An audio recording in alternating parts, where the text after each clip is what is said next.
اس وقت سب نے اسلام قبول کر لیا، سب مسلمان ہو گئے، وہی فطرت کے ساتھ لے کر آتے ہیں۔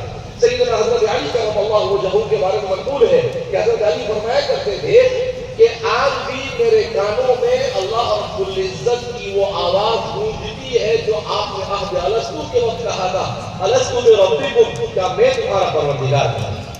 کہ آج بھی میرے کانوں میں وہ آواز گونجتی ہے۔ سیدنا حضرت علی کرم اللہ وجہہ رضی اللہ عنہ یہ فرمایا کرتے تھے۔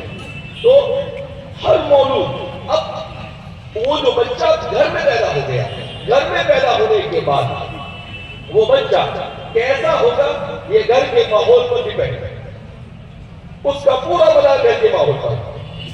اگر اس کو گھر کا ماحول دیندار ماحول ملا، اسلامی ماحول ملا، تو بچہ اسلام کے ساتھ وابستہ ہوگا، اور اگر اس کو گھر کا ماحول یہودیوں والا ملا تو وہ یہودی بن جائے گا۔ حدیث میں اللہ کے رسول خود فرماتے ہیں وَأَبَوَاهُ يُهَوِّدَانِهِ، اس کے ماں باپ اس کو یہودی بنا دیتے ہیں، اسے نصرانہ بنا دیتے ہیں، اور اسے مجوسی بنا دیتے ہیں۔ کیوں؟ کہ وہ اپنے ماں باپ کے تابع ہے۔ جب وہ آنکھ کھولتا ہے، دیکھتا ہے، اس کا ذہن جب ڈیولپ ہو رہا ہے تو اس وقت وہ دیکھتا ہے کہ عیسیٰ علیہ السلام کی تصویر لگی ہے، صلیب لگی ہوئی ہے، میرے ماں باپ اس کے سامنے جھک رہے ہیں، اس کے سامنے سب کچھ کر رہے ہیں، تو اب اس کا ذہن بھی ویسا بن جاتا ہے۔ اب وہ اسلام کی نعمت سے محروم ہو کر نصرانیت کے اندر میں تبدیل ہو گیا۔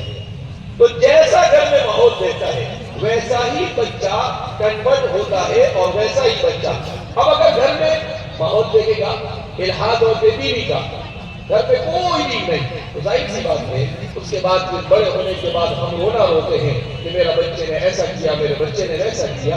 تو اس میں سب سے بڑا قصوروار یہ ماں باپ کا ہوتا ہے۔ اسی لیے اسلام نے اس بات کی بڑی اہمیت دی کہ آپ جب شادی کرو تو دیندار عورت سے شادی کرو۔ کیوں؟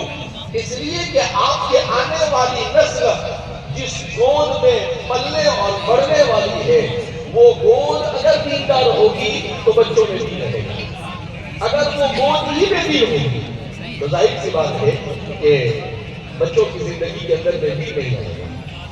اس لیے اللہ کے رسول صلی اللہ علیہ وسلم نے بھی مستقل عورتوں پر محنت کی، اپنی بیٹیوں کی بہترین تربیت کی، اپنی بیویوں کی بہترین تربیت کی، اور انصار اور مہاجرین عورتوں کی بہترین تربیت کی۔ کیوں؟ اس لیے کہ ماں کی گود کا بہترین ہونا اور دیندار ہونا یہ سب سے زیادہ ضروری ہے۔ اس لیے میرے بھائی دوستوں بزرگوں، ہم اس فکر کو لے کر یہاں سے جائیں کہ کچھ بھی ہو جائے ایمان اور اسلام کا سودا کسی حال میں نہیں کرنا ہے، انشاءاللہ کریں گے نا انشاءاللہ۔ گزشتہ کل ایک چھوٹا سا مضمون میں عربی زبان کا پڑھ رہا تھا، مجھے بڑا دلچسپ لگا، میں آپ کو مضمون سنا دوں۔ ایک عرب